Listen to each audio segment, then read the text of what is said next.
Good afternoon, everyone, and welcome to the Village of Mount Pleasant Plan Commission meeting for February 19th, 2025. Roll call, please. Meyer. Here. Whistler. Here. Washburn. Here. Batia. Here. Bazinowski. Here. Driver. Here. Next will be the approval of the January 22nd, 2025 meeting minutes. Mr. Chairman, I move to approve the January 22nd, 2025 Planning Commission meeting minutes. Second. Motion and a second. Any further discussion? Call the question. All in favor? Aye. Opposed? Motion carries. Next, under new business is 12-719 Spring Street Certified Survey Map, CSM 25-1. Sam. Mr. Chair, Commissioners, the applicant proposed to create two lots. They're proposing developing Lot 1 with residential development and marketing Lot 2 for sale. The application complies with the multi-jurisdictional comprehensive plan. The bike plan does not recommend any improvements for the property, and the parks and open space plan shows proposed park site 11 on the subject property. The village board approved an agreement to dedicate proposed park site 11 on the south end of Racine Bible Church, immediately east of this property instead. So same immediate area, just one property to the east. In terms of improvements, the village and Adveneer Development previously approved a development agreement regarding the installation of Carrington Boulevard, Trevi Way, and Rosewood Lane, shown on the CSM as dedicated public streets. The staff recently began discussions to amend this agreement to reflect the updated site plan and development timeline. This section requires an agreement to install the required improvements, which is condition number 1. Due to block length requirements, the village staff required one public roadway or cross-access easement through Lot 1 from Rosewood Lane westwards to Carrington Boulevard. The applicant showed this easement area on the map. The Racine County Department of Public Works and Development Services requested limiting access along Spring Street. Due to the adjacent Rosewood Lane access, they will not allow a private driveway connection to Spring Street. And just yesterday, I did receive the updated map, so we can remove condition number 2 from the end. The applicant already took care of it. The block's length, like I said, is greater than 1,200 linear feet, so we have that cross-access easement, which the applicant negotiated. You'll remember we have a similar request on the CSM for the Continental Properties development just to the west, and so this is the other side of that they worked together to locate that cross-access. So it does match the west side, and we're all good.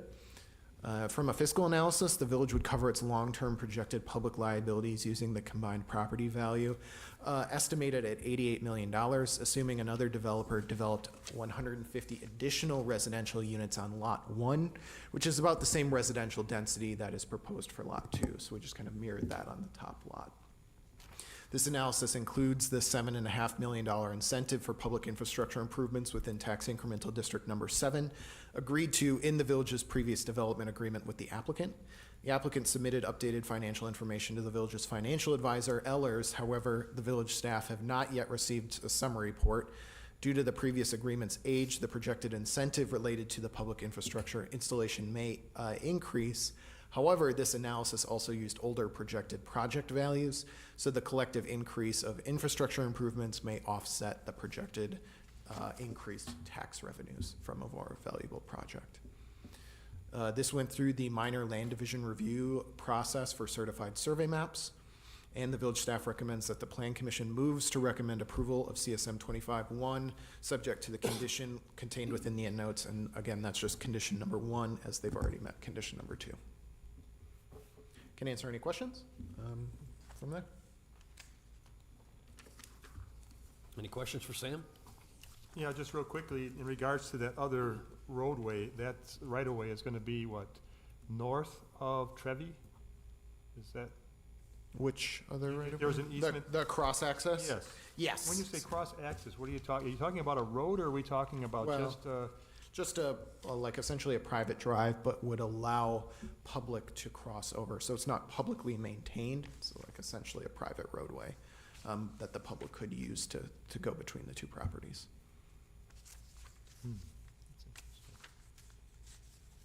okay. It's like a condominium road, essentially, like some of the short cul-de-sac or like on the commercial properties that share a driveway. The public might use a shared driveway to access separate commercial properties. Same type of thing. They opted for a private roadway to connect the two properties together. They did not want the public roadway going through their property, which has sometimes issues with setbacks or other things as they go through. So the code does allow for shared cross-access easements, and that's what they opted to go with. So it's not gonna be a private road though, then? It would be a private road. Okay, I'm confused then, why we require it then, if it's gonna be a private road, if they don't wanna have it there. We require them to have a street within what, inside of 1,200 feet, correct? Is that this distance? Street or private road, so they opted for private road. Essentially, we just say vehicles have to get from A to B because the block length is too long. You can solve that by putting in a public road to connect through, or a private road with the appropriate easement to go through it. So they chose that second option. Okay, so the only ones that can use it are owners or residents of that property, No, full general public. okay? But it's not built to village It's not standards. built to public specs, correct, and we are not liable to plow it or maintain it or any of the utilities underneath. So Okay. it provides them more flexibility, but they also have to maintain it in the long run. But yes, the public can travel from across both of those without trespassing. Okay, So it's not our favorite solution, but these large multifamily developers, due to their site plans, sometimes prefer it for site plan flexibility. So we try to not approve too many of them, but in this case, we didn't have that small local road connection shown on like a comprehensive plan or anything else. So our ability to force them to choose a specific option was relatively limited. So that's why they opted for this one.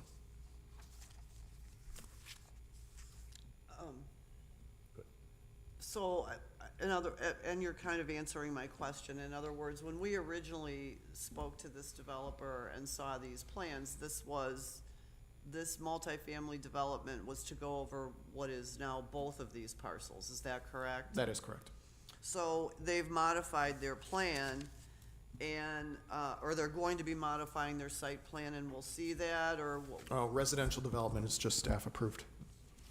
okay, because didn't we see their original site plans? That was before we modified the code to put residential development at staff approval level. Because that was before the change in state law that affected why we changed the code, Okay, so.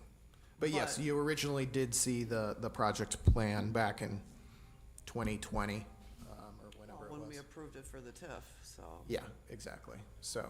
Yeah, so again, I guess I'm just asking that question, what are we gonna see again? Because as a backup to Joe's question, the roadways within Avadar's development to begin with were all private because it was a multifamily project. Yeah. So it would make sense to me that they still are private, but it's kind of like Tivoli where they have private roads, but the public can go traverse. Actually, some of those in Tivoli are public. Most of them are public. So let's put a pin in this conversation because it will drive actually some of the updates that we're posing in the residential zoning at the Perfect. last item on the agenda. And, No, okay. yeah, some of this back I mean, and I'm not forth. opposed to it at all. I understand why it's shown on there, and I guess I'm just trying to give him more confidence that it's okay. Yeah, so they originally did have, when the site plan was going across both lots, they had that cross-access easement there. And then, because they're cutting the property and selling off Lot 1 to the north, we still wanted to see that on there to make sure they didn't sell the property, and then we'd have to renegotiate with the new property owner to see the cross-access. So anyone buying Lot 1 should see right on the CSM, I'm That's gonna have to plan required. my site around providing this cross-access. And if they wanna modify it, like to bend it or do something else with it, then they'll have to come in and, do that formally, to modify it. So, kind of gives us a little bit more control over Lot 1 in the long run to make sure that it's developed with that continuous cross-access easement like the code intends. Okay. Thank you. Sam, is Carrington Boulevard gonna go eventually to Spring Street? Yes, that is on on the west side of there, they have that short little stretch, and then Continental Properties has the property to the west. that will continue it up to Spring Street. They're separate projects though, so it might not all come in like one clean time frame. They're gonna be constructed separately, but, you know, they're only liable per the code to construct the section that's on their property, so that's what they're doing. But yeah, we're getting there. Sooner, hopefully, soon, that connection will go all the way through. All right, any other questions for Sam?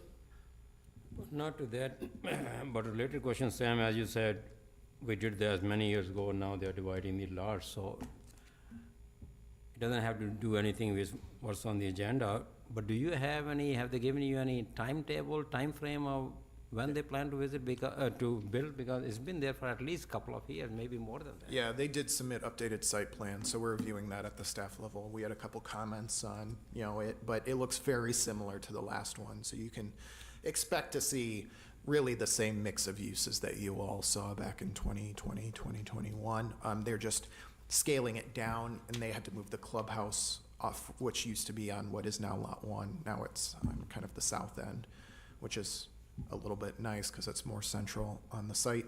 But yeah, very similar project. They just looked in their market analyses, and they thought they could get the investment to do the 220 units on Lot 2, and then thought that the excess land they would sell off because they weren't interested in developing Lot 1 after that. So it'll be another opportunity for another, it's zoned for residential, so likely residential project on Lot 1.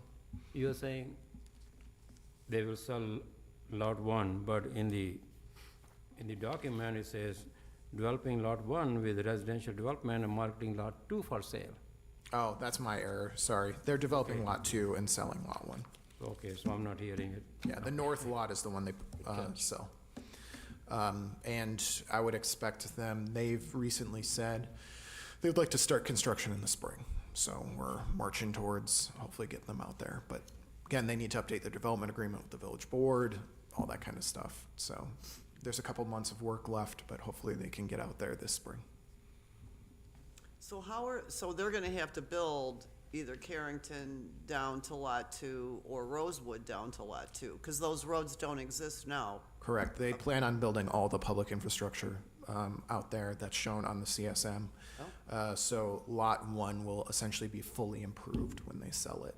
So I'd expect it to be likely a higher sale price, but anyone who's looking at it should be able to come in and with very little effort connect into utilities and have roadways and all that kind of stuff. So that'll be nice. And it will also simultaneously finally get that improvement for the church, who, you know, Rosewood kind of goes over their driveway, so it'll make those improvements to the church's access as well. So, and it'll be utilities that then the church can connect into, which is part of our park dedication agreement. So it's all wrapped together and swirling, and we're reaching an end point as soon as all these projects get going in the spring. You know, I'm curious, Chairman, just to jump in, this is kind of, as Ram said, a little off topic, but I'm curious as to who we're gonna see as a purchaser for Lot 1.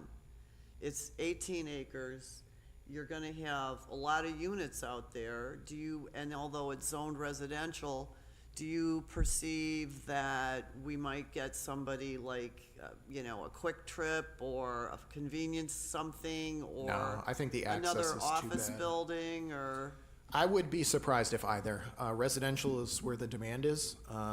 Office buildings are basically only custom at this point, like an educator's credit union headquarters. So Right. to That- get well, that's kind of to what get I'm- another one of those would be a surprise. The comp plan does allow for a mixture of uses. So if we did get one, there's nothing prohibiting someone from going through that rezone process. But my guess is where the market's at, it would be residential. I don't think the access is good enough for like a convenience store, but maybe I'm wrong. I don't know. Well, We'll see. it'll just be interesting to I'll say that who and then- carves off that frontage, you know, it's 18 it could be. acres, so. Yeah, there's other properties further to the west that probably have more visibility closer to the frontage road, where if, that would be my guess, if any commercial's gonna go out there, it'll probably be closer to the frontage road just to get that interstate visibility. But we'll see. I mean, You never know. could be anything. But right now it's zoned for moderate density residential. So that would be my guess at this point, somewhere in that line. Okay. Any further questions? No, Then thank you. looking for a motion? Mr. Chairman, I move to approve the 12719 Spring Street Certified Survey Map, CSM-25-1 as presented. I'll second that with conditions as recommended by staff. We have a motion and a second. Second. Any further comments? Any public comment on this? Hearing none, I'll call the question. All in favor? Aye. Opposed? Motion carries. Next, 930 Renaissance Boulevard zoning map amendment, ZMA 25-1. Robin? Alrighty, so this is paired with the next application, site plan application. So basically, let me go pull it up here. The applicant applied to amend this property from C4 General Industrial down to C2 Neighborhood Business. Chuck Western applied on behalf of potential future owner Bell Ambulance Company to amend the zoning map for 2.6 acres on Renaissance Boulevard. This application is concurrent with the site plan application SP 2426, which plans to construct an ambulance depot on the site. The purpose of the downzone is to remove the 2-story, 20-foot height requirement present in the C4 industrial district. And yes, the public may view the public. Unfortunately, I have a typo there. That's a copy and paste error. It happens. Yeah, apologies. This particular packet was in the packet twice if you downloaded it over the weekend. I managed to correct that recently in the ones that are in front of you. So basically the C2 district is a sort of a smaller neighborhood retail type of district. C4 does not allow retail and C2 does. And however, this is not a retail use. As far as the actual lot size requirements, when measured along the front, the parcel exceeds the maximum 240 feet allowed in C2, but the lot actually has an average depth of 240 feet. So instead of 240 by 480, it's 480 by 240. It's just sideways. Also, if you see the site plan, the way the site is laid out, they're leaving a lot of space for potential division and future development. So they're not taking all of that space. So we feel that that complies, and you guys also have the authority to allow that. Okay. Oh yeah, because the village board ultimately has the power of ordinance to rezone something, and they can just do that. So the C2 and C4 district allows the uses described in the table 90-310-1, including medical or health practitioner uses and minor utilities and public services by right.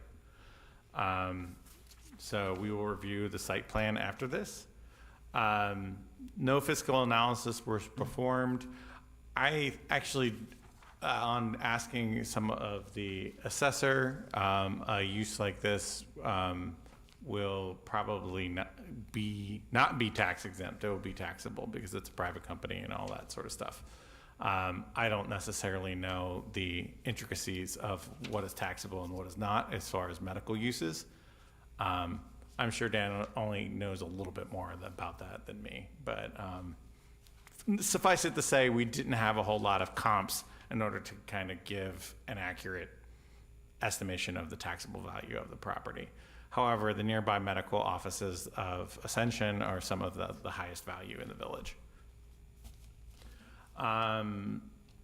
So the same analysis, we recently had a downzone literally right next to this, to the north, for the Urban Trend Salon Spa. This is the same disclaimer that I gave then about downzoning, is that downzoning should be proceeded with caution because it's much harder to upzone than to downzone. And the reason why zones higher density zones exist is to get more value and more concentration of uses over here. This particular site on this side of the train tracks has very little residential uses over there. There's only a couple houses and stuff. So that's where a lot of that business park landed. So that keeps it separate from residential uses. Just a note. However, the village board does have the ultimate authority of rezoning based on the comp plan. So the comp plan just says, you know, business park. This obviously meets that. The use of an ambulance depot aligns a lot with the medical uses there, as well as the freight trucking facility depot thing that's behind it, the really big building. So, moving right along.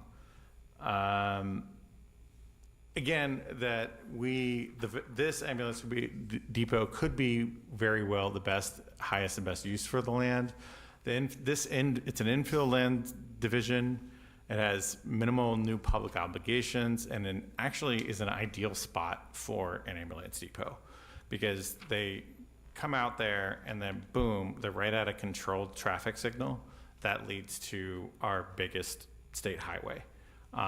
It's pretty ideal. I'm not sure where they're coming out of now. My gut says that they're actually coming out of the Ascension All Saints Hospital on Spring Street, but I'm not sure.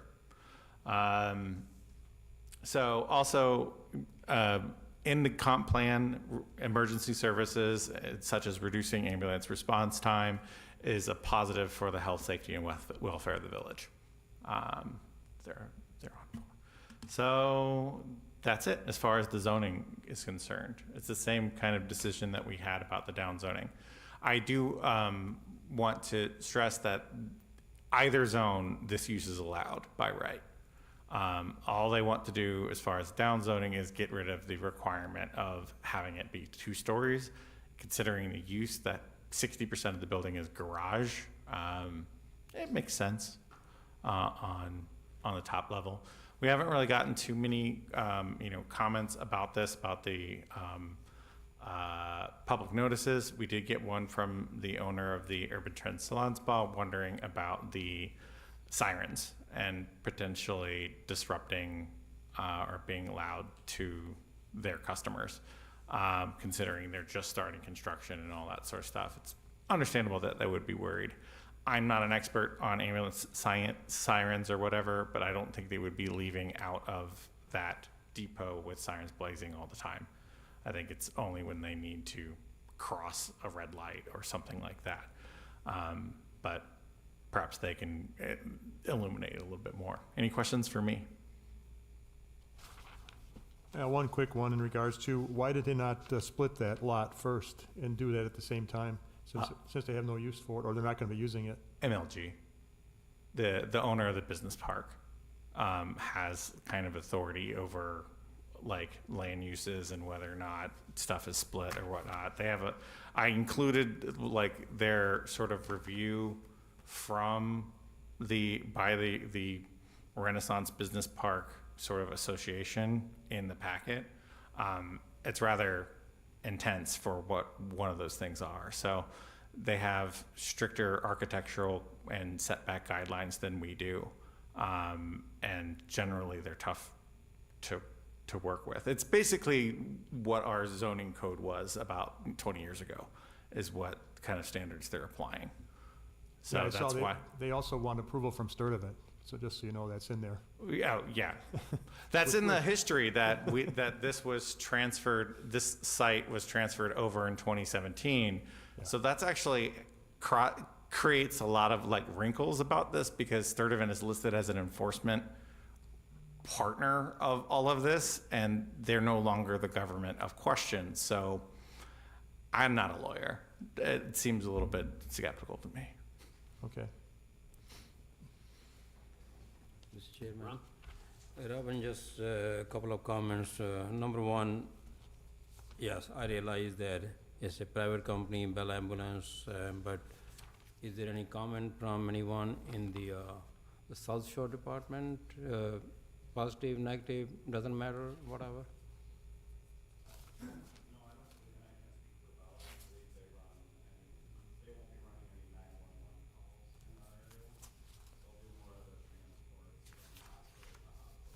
Okay.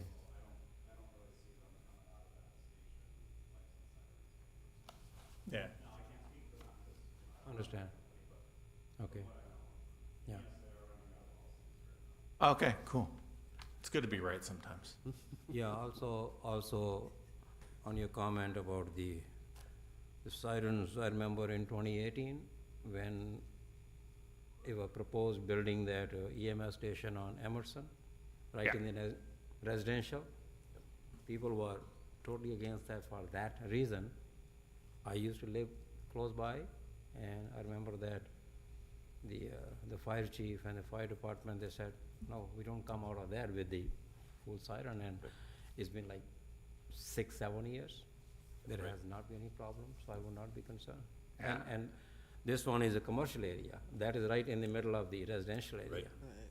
Yeah, as I stated in my reply back to them, that this C4 was designated to be an area that is separated from, you know, those sensitive uses or whatever. You're maybe a football field away from a major freight rail line, which is, you know, a little loud. Yeah, but So, yes, is just like that one, when they come out on the Spring Street, then they put the siren. So same here, I am expecting when they come out on the Washington, then all the bells and whistles will be on. nothing but is that's good to know that they do the transports and stuff like that between medical facilities a lot. Thank you for that info, because then that means that being located next to the 2 Ascension facilities, like right there, that's a really synergy. Man, I'm not sure if they have an actually emergency department. That's the one on the highway has that, I think. Okay. All right, any further questions for Robin? No, I think it's a good use for the area. Any further public comment at all? If not, Are I'd- they here? Is Bell here? No, I don't think so. oh. Oh, okay.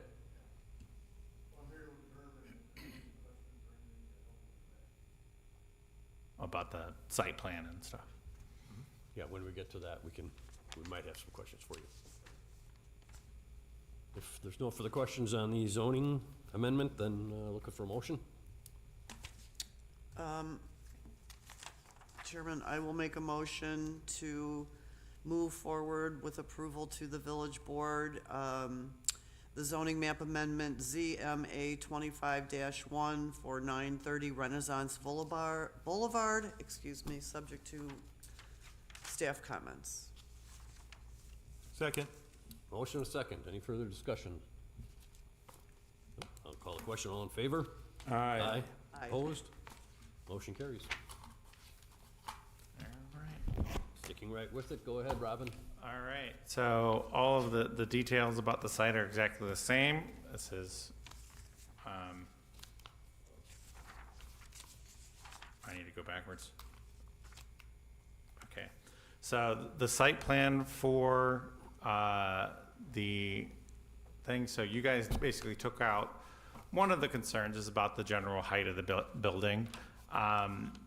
You know, reviewing it, that they meet a lot of the standards. Obviously, the use, they've done a really great job of working with us and conforming to the village's codes and stuff like that. They actually went overboard on the prairie grass.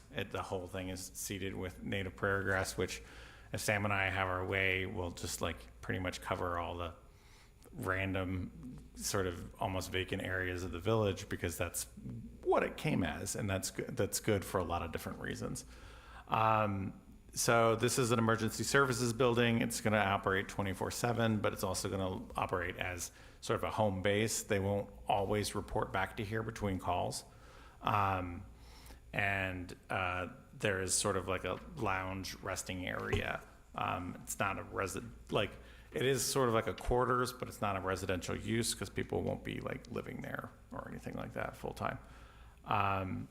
So a couple of notes about the conditions that are here. So some things that will be under review at a later point is that there is no sidewalks indicated on the plan. The applicant has indicated that they want to go through the in lieu of alternative process listed in our code. And they have to work that out with the community development director and the public works director as far as that in lieu of payment. I will say that the adjacent property had that for the sidewalk along Washington Boulevard. It's one of those things that it's understandable, and you know, if we have a connection later on, we can go ahead and put that in. The other, let me see, the other kind of conditions that they've already met, two of them. One was the condition that they submit the transparency measurements. On first glance, they did not call out that the main garage door will actually be made of glass. So I was unclear if they actually met the transparency requirements or not, and then they do, and they have submitted those updates to me over the course of the weekend. Same thing with the outdoor lighting. Most of their outdoor lighting met code and was specific about it, that they had available the option of 3,000 Kelvin temperature, but they went ahead and submitted one that's saying that all of them will be meeting that. I'm trying to think. There's an additional condition at the end. Sidewalks, architecture. Oh, so the last one is that they've submitted. Our code has a requirement for parapets on a flat roof. There is an allowance that they can apply for alternative compliance for that, and that is working through that with the community development director.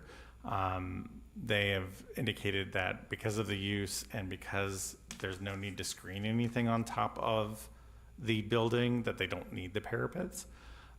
This is not the first time this particular clause has caused concern or even triggered a variance request. So we're analyzing it for its validity. We think that attaching it to screening might actually be a much better use. They're also thinking about eventually putting solar panels on there, so that putting the parapets would be detrimental to that. But that is something that is worked out between them and the community development director if they qualify for those alternative compliance options. They have to basically have a reason for requesting it, such as infeasibility or something like that, and they have to basically provide a basis for how they're going to kind of make up for it. And they have to meet 3 different options. And that is it. Obviously, this site plan is conditional on the zoning map amendment that you've already approved. So if they chose something other than the parapet, and in the future they decide to put solar panels or something up, does that come back into play then? Yeah, they've indicated that if they put solar panels on the roof, that the parapet would be not only make sense, that they would be totally in favor of that, because it would be screening equipment, and it would probably, we have required screening of mechanical equipment such as solar panels in the past, so that would be kind of 2 different regulations on it.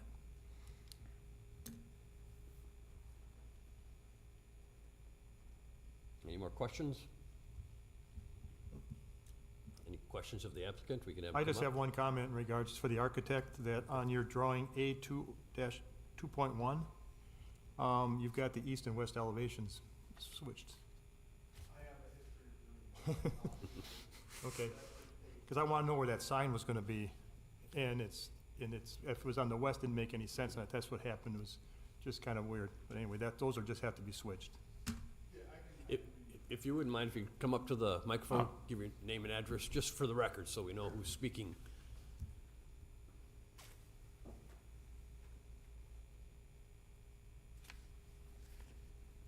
Just for a little update, I'm the architect for Bell Ambulance and Get It Off My Plate 3, which is the actual owner of the site. And my name is Chuck Western, and I've been Bell's corporate architect for, I don't know, 18, 20 years, something like that. So what was the question you wanted me to address? Well, it was just that on the drawing, you've got the east and west elevations switched. And well, the reason I was curious is because I was wondering where that sign was gonna be on the side of the building. That's actually gonna be facing east. Correct, and it's going to, it's kind of pointing towards the intersection and is that Aurora that's over there? Where Aurora is, it points kind of toward Ascension, I'm sorry. Ascension. So it kind of points towards that so that people, when they get into the park, get an identification for where it is. You know, there's also a station indicator on both the north and the south sides of the building. And just so that everybody's aware, we haven't submitted yet the final sign package. And so these are all, of course, you know, tentative based on what finally is approved with the sign ordinances. We think we comply, but as everybody knows, you never really know the answer to that until you get through the process. So.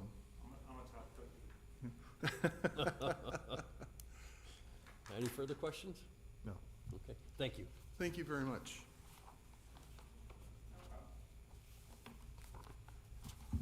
Then if we have no more questions, do we have a motion?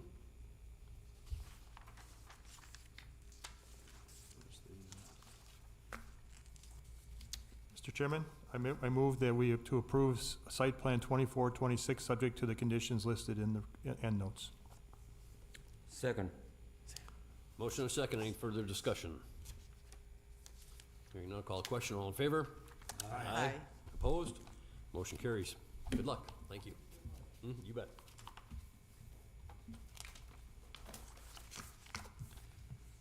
Item number 4, discussion of proposed updates to Division 90-110 residential districts.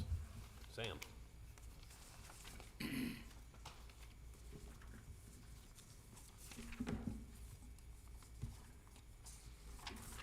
Too much paper, sorry. Mr. Chair, Commissioners, since the adoption of the updated zoning chapter in 2020, the village staff reviewed multiple number of residential developments.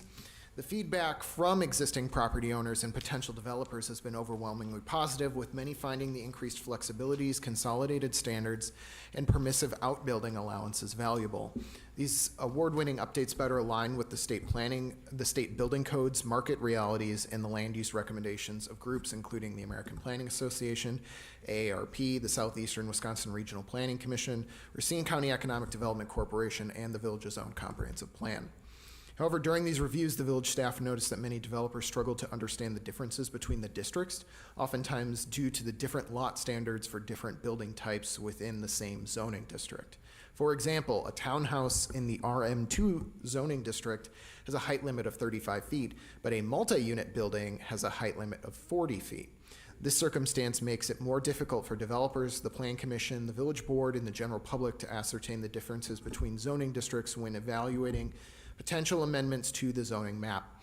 Additionally, the village staff have reviewed an increasing number of residential developments which ask to place more than one principal building on a lot. This situation bypasses the platting regulations within Chapter 74. Through the village's efforts to keep its own zoning ordinances flexible, simple, and up-to-date, the village staff proposed the following changes to the residential zoning ordinance.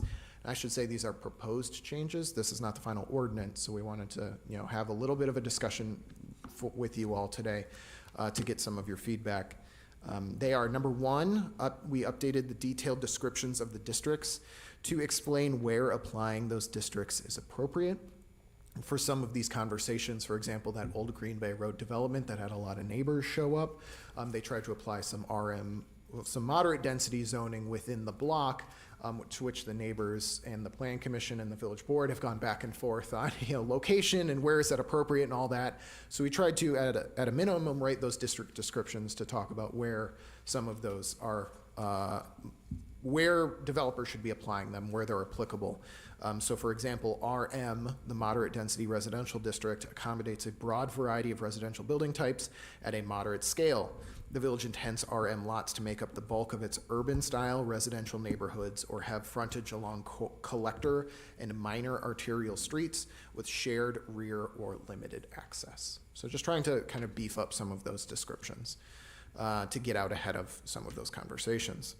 Updated organizational structure that consolidates repeated sections. We just went through, and if we were saying something twice, we moved it around so we were only saying it once and it was generally applicable. 3, updated regulations on when more than one principal building is allowed per lot. That gets to our conversation that we had just a little bit ago. 4, we consolidated lot and building regulations table. 5, we switched from a maximum building coverage to a maximum impervious surface coverage. That is due to 2 things. One, generally the negative feedback we get often comes with people not maximizing the building area of the lot. It's them putting in a ton of driveways or other impervious surface. So kind of most people are fairly reasonable, and our building allowances were always more than people wanted to do. We regularly get calls where people are like, how big of a shed can I put on my property? And we would respond, bigger than you would want to spend money on. So by switching that to impervious surface, we're also starting to capture, driveways, like really extensive rear patios or other things that kind of feel like the lot is built out and that we've received some complaints about. So we're trying to capture like the green space versus impervious coverage. Number 6, switching from measuring building height to feet, by feet to stories, to both align with the commercial regulations that we adopted in late 2023 and have more consistent neighborhood character. There are ways that developers, by just strict height limits, could kind of squeeze extra stories in depending on like the roof type they were using. And we wanted to kind of limit their ability to do that. For example, when you're saying a multi-unit building has a height limit of 40 feet, some developers would view that as a 2-story building with a pitched roof, where others, if you did a 3-story building, but like pretty narrow floor plates, you could fit a 3-story building in there. So there's pluses and minuses to both, but we think that is generally, when people think of height, they think of stories, particularly in a residential zone, as opposed to just height by feet. 7, move to the gardening regulations to the accessory uses and structures section, where similar regulations regarding amateur radio service antennas, home occupations, and solar energy systems lie. This is just trying to put similar regulations in the same spot. For whatever reason, when we wrote it, it was kind of, gardening was one of those last things we did when we originally wrote the code, so it kind of got tacked into residential when it should have gone into like accessory uses. And then 8, move the garage regulations to the parking and access section to consolidate vehicle and parking related regulations together. Same type of thing. Garages for residential properties were kind of in the residential zones, but all the other parking regulations, which did apply to residential lots, were in a different part. So we just consolidated and moved those together.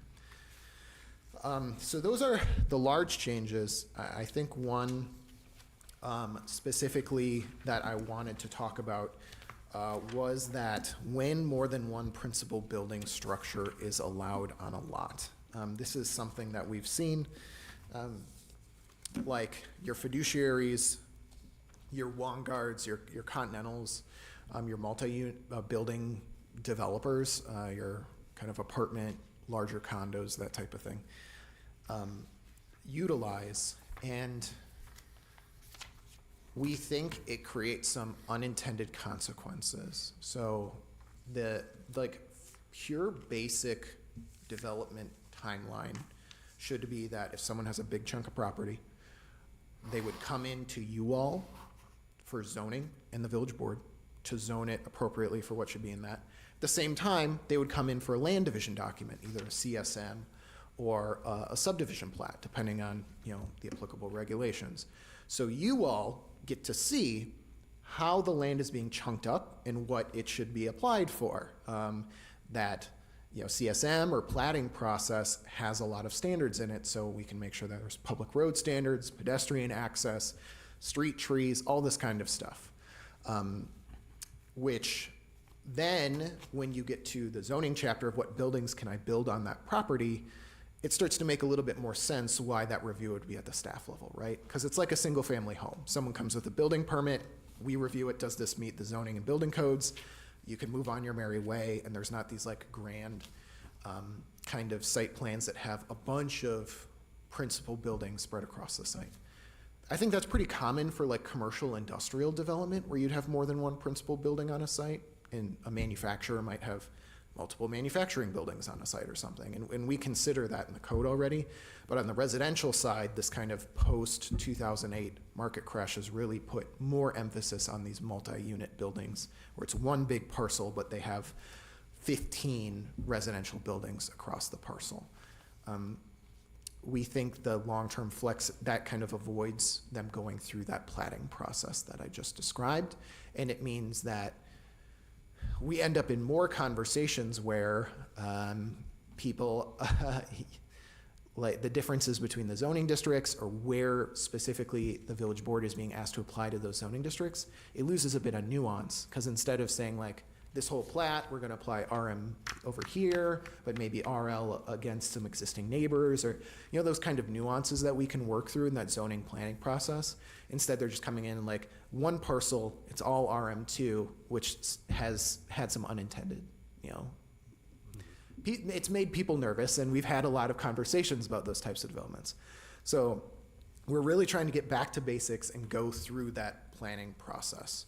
It is, you plat and zone, and then and that is like the stuff that's reviewed at a legislative level, because that's statutorily what you have the most control over. And then afterwards, from a like individual site planning process, that's at a staff review due to essentially the state saying that's how it should be done. So we're trying to get to that standard. So what we wrote is principal buildings per lot. The village shall only approve multiple principal residential buildings on a lot if the village approved them in accordance with the condominium plat procedures. Like there are more than one building on a lot for a condominium plat, but they still have to go through the platting process because it's a condo plat.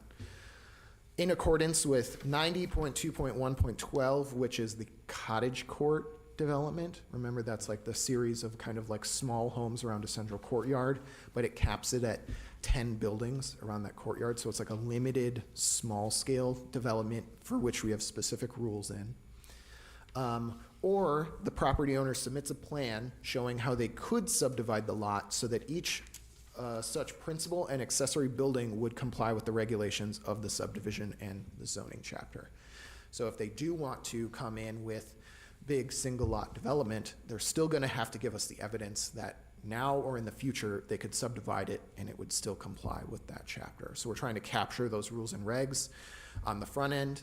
And that's really for a long-term flexibility, right? If developer A, 20 years, sells to developer B, and they want to kind of chunk off the property, we can all rest easy that it should be the original development was developed in a way where that is possible, and we're not having to like accept substandard roads or rebuild entire sections of the village or do other things. So just trying to preserve that long-term flexibility for people.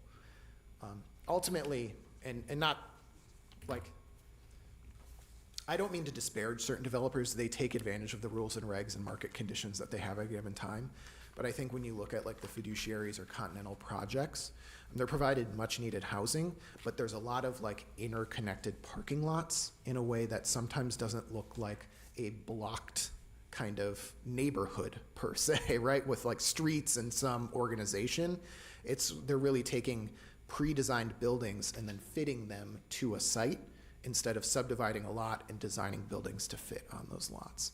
So we'd like them to go through that secondary process instead of trying to just buy big parcels and slap as many buildings as they can on it. So they can still do that, but they're gonna have to give us those subdivision design criteria to make that happen. I'm gonna take a pause there because that is a big topic that I wanted to get out.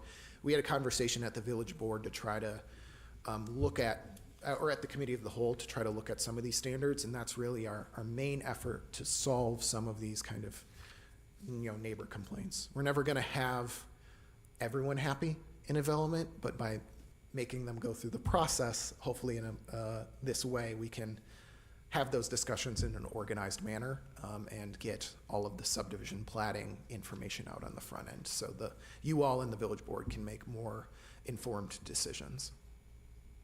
So does anyone have an issue with that?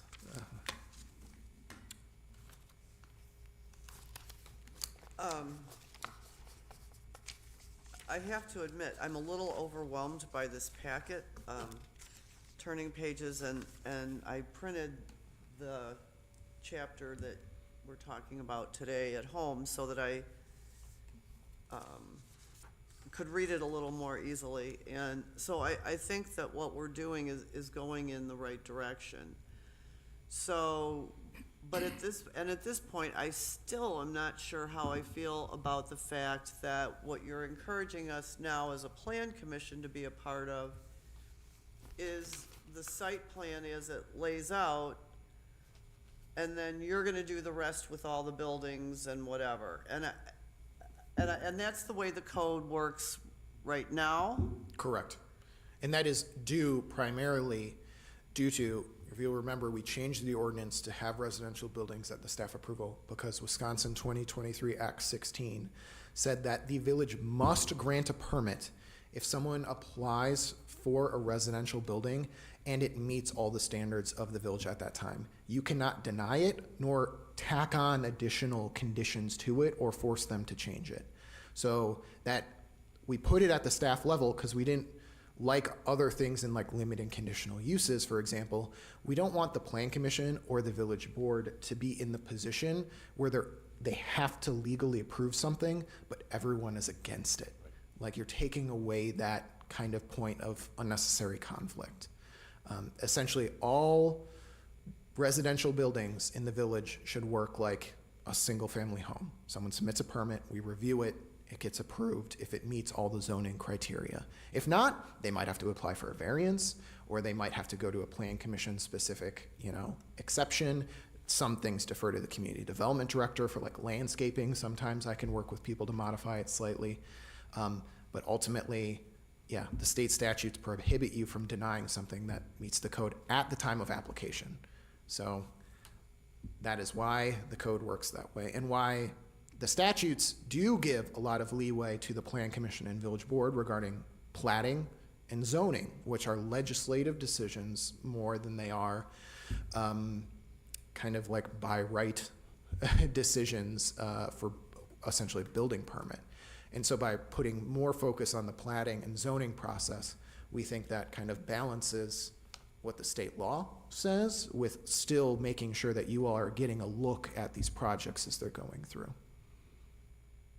So if we were to see, as a for instance, Tivoli Green again, instead of the way it looked initially, what would it look like?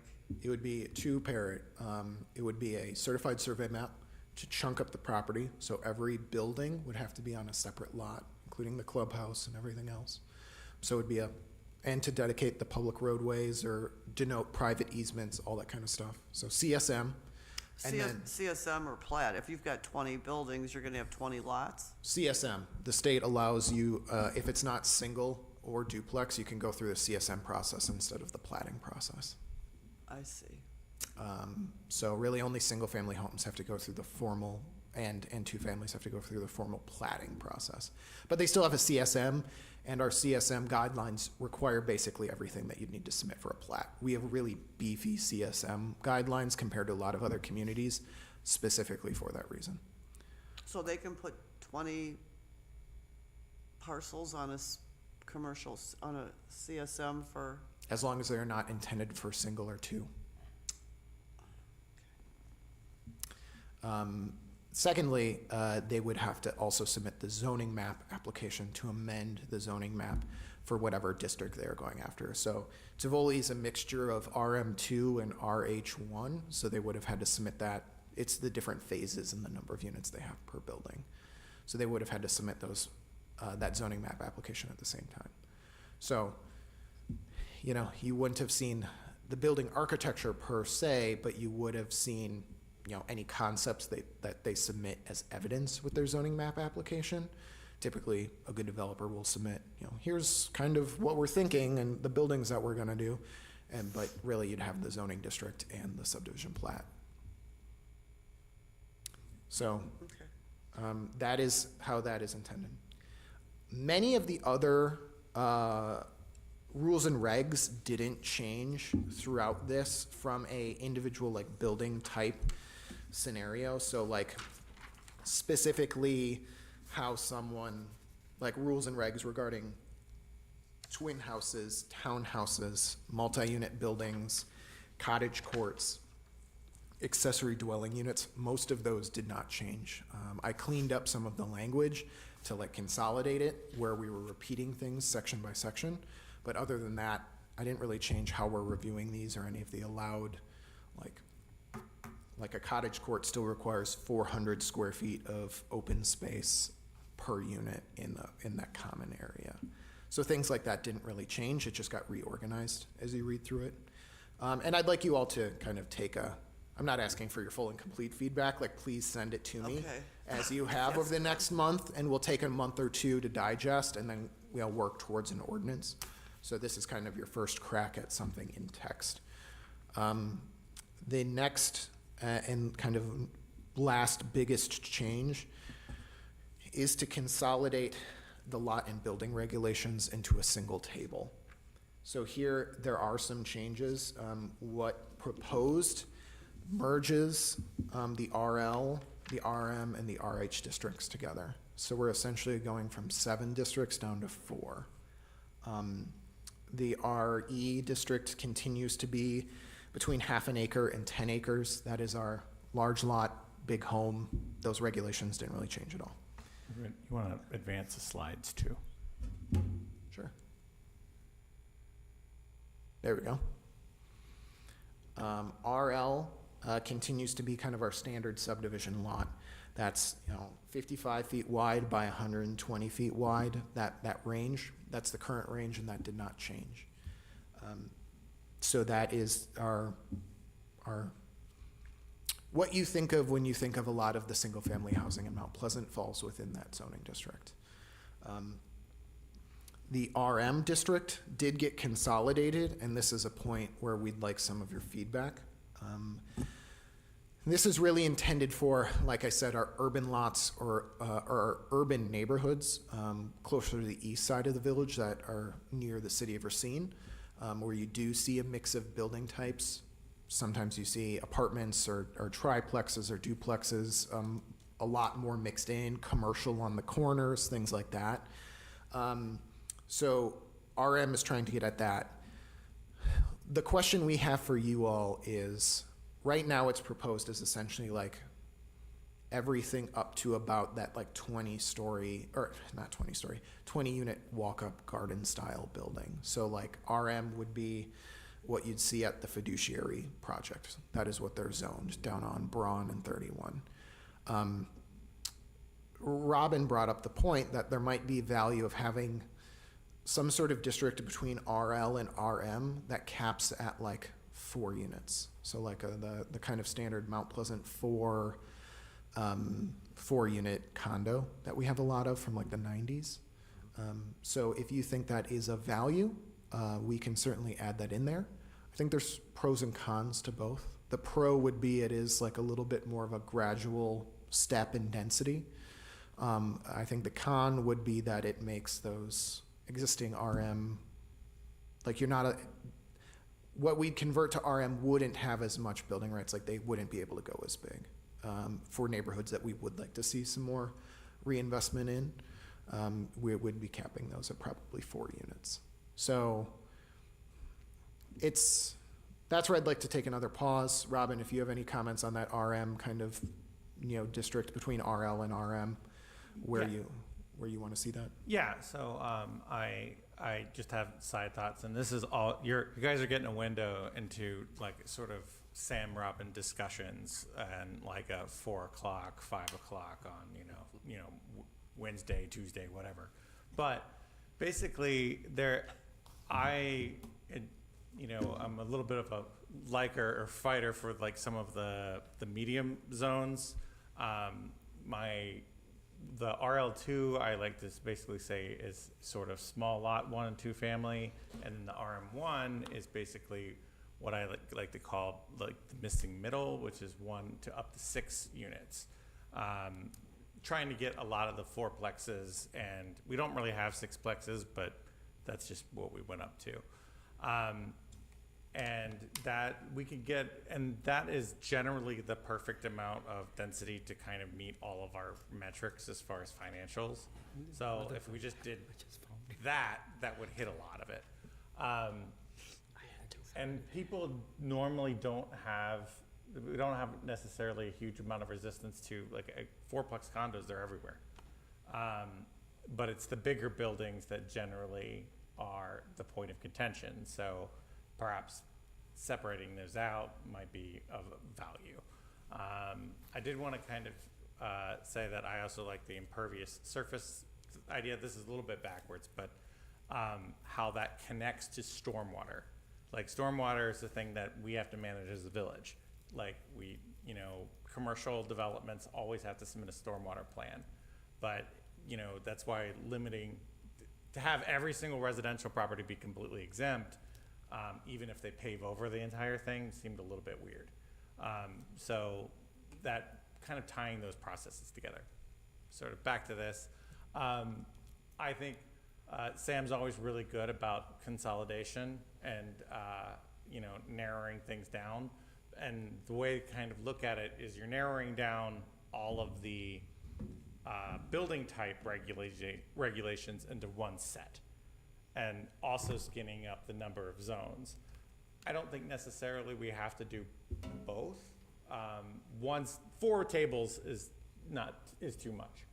I think that between that, the separate one building per lot is actually going to do quite a bit as far as being able to kind of maintain these sort of things. But my suggestion would be to merge like probably the RL2 and RM1s. So that would be kind of a small lot, 1 to 4 unit zone or something like that. But also willing to listen about those. The other thing is, if we want the flexibility in our zones to have in an RM zone, to have 1 or 2 units in a zone does have 20 unit buildings, which happens everywhere. And we're just allowing that. We also have to have some kind of measure to make sure you can't put in one house on land that could fit 20. So we're working with that. That is a kind of a weird thing as far as the lot size requirements. So Yeah, I don't know. essentially, if you have a high-density zoning district, we don't want someone to be able to buy it and slap like one home in the middle of their 20 acres and call her a day. Like if the village has gone through the effort to zone it high density, we want to make sure there's a minimum level of density in that zoning district, as well as, the typical maximums that you see. But to get back to that main question, do you all feel like, big question number 1, should there be kind of that 4plex, 6plex type RM, RL merge together, or not? Or what are your feelings on it? Can I make a comment? Go for it. This 4 o'clock or 5 o'clock meetings you have, that's what we should be involved in. Yep, We absolutely. technically should be there so we can. Absolutely. Because in my mind, I have a hard time, I'm just going to stop you right there, Joe. Okay. That is where we have open meetings violation. But Like we can we can- involve the chair, other things, but like we have to have these conversations I here. understand that, but we could do that at a different way with more showing on paper what that's gonna look like for us. Because I'm trying to put this in my head, and I understand what you're trying to do. You wanna make sure that you don't have a heavy density right next to a low density thing, and we want that buffer zone. But it's hard to do that by just listening and not visually seeing, okay, what's it gonna look like? What are we doing? You guys are going through that process. Honestly, we Us for mostly that, just, and we're going, we're not that visual. We mostly talk it out, but we can come back with visuals if that would help. Like that is feedback that we can come back with. If you want examples before you make a final decision, we can go down that route. We just didn't want to prepare something too early in case you're just like, throw it all out or change it to something completely different. Well, or no, whatever, because this but- is the discussion we had in regards to that Green Bay Road property, is building up against the existing houses in the back with 100-foot lots, and you're trying to put in, these smaller lots, and that's where the pushback was coming, where if you could be able to do that and say, okay, we're going to make sure that we're gonna protect those people, and there's only gonna be, maximum of two units or 4 units or whatever, so that they're not gonna be looking out their backyard at, a huge 20-unit apartment. Yeah, totally. And that's what we're trying to get at, Yeah. so. I will add one thing, is that the buildings in the Pike River Crossing subdivision are finally starting to come online, and that's pretty much the prime example of what Sam and I want to point to as far as how our zoning code flexibility has really helped. I mean, I saw listed, there's, a single-family detached on one building on one lot that was about 55 feet across and pretty much at the minimum. It was a 2,100 square foot building. I think it was 4 bedrooms and 2.5 baths. It listed for $470 and sold within a week. So these small lots, I mean, and you will see it as this development builds out, but there's demand for it, and it sells very quickly. Yeah, but I don't think that's the point Joe was making. I think Oh. the point Joe's making is what I don't see in here, again, the old Green Bay Road project brought up the fact that within our code, because zoning, as Sam mentioned, because of Title 16, zoning and planning are what we do control.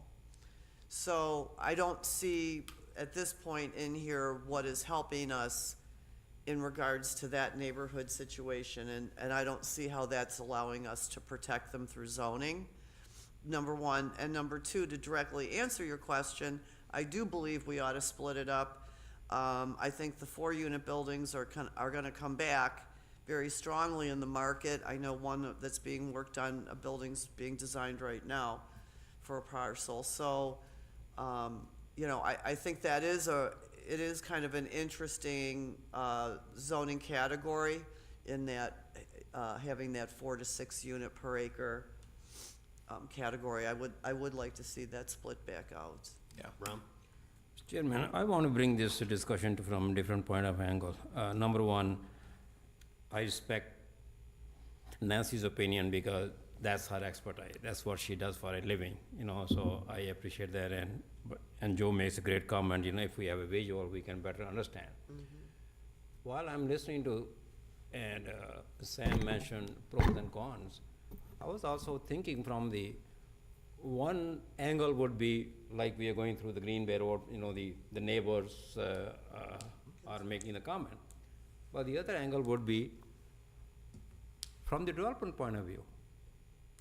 If we keep on, too many neighboring communities have their own zoning codes, that's going to make their life difficult or rather more challenging to work with Mount Pleasant or Stuttgart or Caledonia or something like that.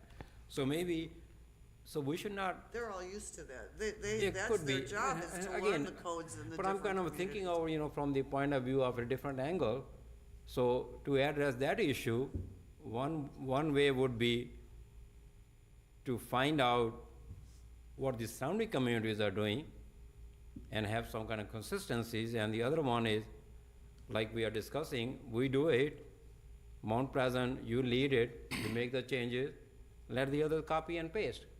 But either way, I think that we should not forget, in my opinion, the developers, or the builders' point of view. I know they got the architect, they have the designer, they know the code, but again, if they are bidding or planning a project here and maybe next month or at the same time they're planning in Caledonia or Stuttgart, then they have to go through a different. So I'm just thinking from your point of view, I'm saying is we should not. That's just the way it goes, though, I think. I mean, I think our code is relatively easy for the developers to page through. So what I see us really talking about here, I think our code being unique gives developers an opportunity to come here and actually be more flexible than in other communities, and I can, On that point, as I say, I respect you, so if it's good with you, good with me. yeah, no, oh, well, thank you, okay, yeah, no, I don't um, wanna copy anybody else, I want us to be unique, but I want us, there's just those gaps. Yeah, I want to kind of defend the old Green Bay Road process that we're going through because I think that has gone through like a platting process and a zoning process.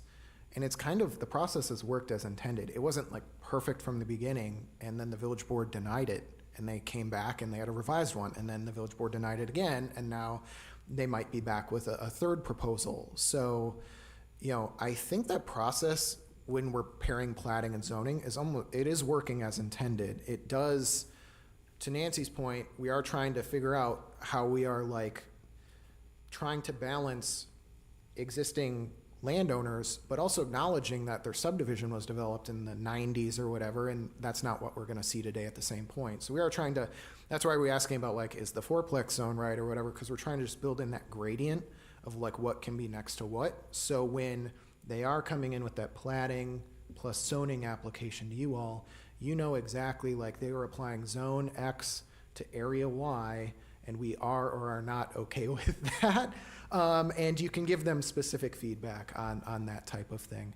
You know, maybe it's like, hey, like the lots over here, you should think about like broadening them out a little bit, to Joe's point, to like reduce some, you know, rear yard like conflicts or make them a little bit more in line.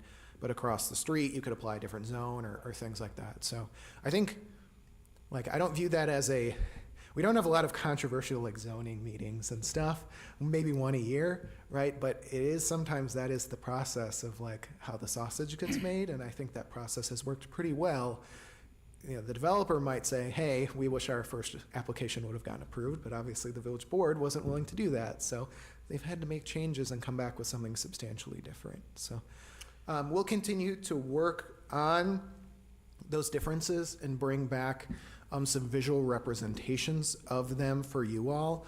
I think, you know, Joe, to your original point, while we can't meet with everyone to have a discussion unless we, you know, notice it as an open meeting and things like that, we are happy to sit down with you all as individuals on a staff level and kind of work through those things. So if you'd like to set up an appointment or send us feedback or anything, like, we will happily talk zoning with you.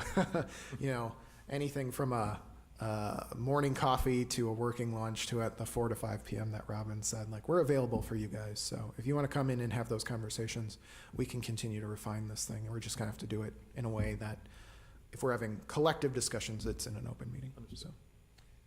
Now, for what it's worth, I deal with a lot of developers, as I'm sure Nancy knows. I have not heard any complaints about us as far as working with us.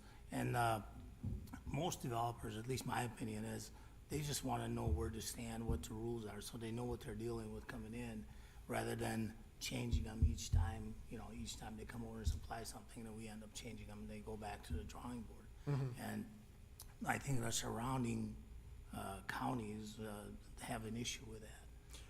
Yeah, I agree. There's a lot of work to be done. Ram, to your point on surrounding communities, we do talk to our peers a lot. Kenosha County, Racine County, up in Milwaukee County, in a variety of different communities. So we do keep an eye on I'm that kind sure of you do, stuff yeah. and to where we are at. Yeah. So. They actually call us and ask us for insight and guidance and stuff like that. Has been the case with Caledonia, with planners that I know that work in places as far off from Janesville to Port Washington, have looked at our code and stuff like that. Yeah, So. Appleton, other people, like, so, you know, I think it's because we're willing to have these conversations and bring them proactively that we are able to stay a little bit ahead. But we'll continue to think about some of those comments, and, you know, I don't want to extend this on too long, but pause if you all have any other points or questions or concerns that you want to make before. Well, you guys have a much better reputation than Mount Pleasant did in what I'll call the olden days, which nobody really wanted to work in this community. And from the county level, that was kind of discouraging back in the day. But now it seems to be much, much better. Yeah, you don't know how much I'm grateful to hear that and how often I hear that during the course of my work. And I think the main thing is just transparency, clear rules that are written down, that are straightforward, that a developer can follow. And that's been a philosophy of Sam and I, that like a lot of times in the old days, it was a lot of handshake deals and everybody was treated differently on a case-by-case basis. And that just sets up for chaos. And we're still undoing some of those, mistakes from those kind of policies. So, but everybody knows what you're gonna get, and that we pride ourselves on that. I think the calls that you all get from the other planners in the surrounding communities are more like, how the heck did you get your board to approve those code changes? Because that's their biggest challenge. They don't get support from their boards. So, to make the changes that the developers want, that the area needs, and so forth. Ron? Mr. Chairman, I have something else on my mind, and I've been kind of struggling how to bring it up, because if it's not in the agenda, you can't talk about that. But thanks to Sam, he gave me an opening. Because in his discussion, he mentioned Act 16. And those of us on the board, I don't know if the planning commission, we got this magazine, Municipality. And in the February issue, there's a nice 2-page article on Act 16, unpacked. And I was just wondering, since I read this article about a week ago, I said, I'd like to know more about the Act 16, but I cannot bring it up because it's not on the agenda. But Sam mentioned that, so that gives me an opening. And my opening is, Sam, Robin, I'm going to ask you, does it make sense for you guys on one of the planning commission meetings, when the agenda is not very packed, to talk about that, educate people like me, what has changed, what is pre-Act 16 and what is Act 16, or do you think it's only for the planners like you and the staff and the builder? Because I read that and I have many questions. So again, maybe a 30,000 feet level, pre-Act 16 and Act 16, because it went into effect on January 1st, 2025. That's a great idea. Yep. Yeah, we talk about it all the Good idea. time. Yeah. So, We're So always happy to add discussion items to the commission, or even if it's just like creating memos for you guys to digest in the meantime or stuff. So if you have requests like that, we can certainly bring it back in a month or two for a report. But if you have anything else ever, just let us know. We try to put those under like staff reports, so we're keeping it to business items on the front.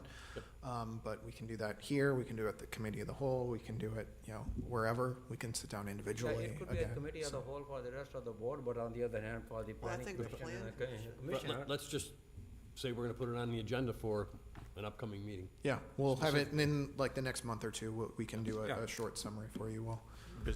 Like I said, If we can get a copy of that, the commissioner's here, so we have something to base when discussion the on. agenda is not packed, we can have maybe, a few minutes. I like to see the, higher level view of that. Yeah, not a problem. So, to be fair, you asked the right people, because, we could definitely, spell out all of Act 16, and then the 2017's Act 67 is also really important. But like with a big caveat is that anytime there's new major legislation, it needs to be litigated in the courts for something to be firm. And not a whole lot of this stuff, even from the 2017 law, has been litigated. I think it's just been recently that a couple provisions from that have hit the courts and got an actionable ruling from the Court of Appeals. So would love to talk about it, obviously. That's what we do. Yeah, not a problem. Very good. Yeah, I think that'll help us too, as we're reviewing the zoning code to have a better understanding of the act as well. So we're not asking you to do things that your first answer back to us is because we can't. Yeah, you know. that's illegal. Yeah, Yeah. yeah, totally. So that would be very helpful. This is wonderful and a great start. Really appreciate it. Awesome. So we'll probably take a pause maybe for a month. We can collect feedback from you all if you'd like to come in with us. And then maybe in 2 months, we'll have another draft ready for you all to review, and we can continue marching towards updating this section. This is one of our kind of big goals for the year of something that we'd like to tackle zoning wise. So ideally by, the fall, and like the next development season, 25 into 26, we'll have some new rules and regs up to date. So that's our timing goal on this. And just, Mr. Chairman, one final comment. I agree with Joe that I would love, as opposed to us walking in one at a time and saying, I don't get this, or I don't like that. What I think is wonderful is the dialogue of the Plan Commission as we're going through these documents. So I'm not opposed to, if the rest of the committee is in agreement, to organizing some sort of either a special Plan Commission meeting where all we talk about are the code changes. So that's our discussion. It's a special meeting potentially, but we as Plan commissioners get to discuss it as a whole, because I think that's very helpful. I agree with that. I think, and plus it's better for you also, because you don't have to explain the same thing like Yeah, 6, 7 that to me times. would be a rule. And waste of as far as the comment is, it could be special meeting, but on the other hand, if you look at today's agenda, all 3 items, we were done in about like Yep. 40, 45 minutes. Yeah, it So didn't we could take us easily have an hour or so when the agenda is not packed. Yeah, try to keep an eye on those, and if we think there's a light agenda for a more working group session, we can just notice it and agenda it as such and kind of pause, so. Yeah, We'll work through that with Tammy and the clerks and everything. The budget workshop stuff, like, those are open meetings. They're publicly noticed and all that sort of stuff, and they comply, and those are more like roundtable discussions, so, sure. Good deal. That's all we have. I'll see you next month. All right. Move to adjourn. We have a Second. Motion and a second to adjourn. All in favor? Aye. Opposed? Motion carries. Thank you. Sam?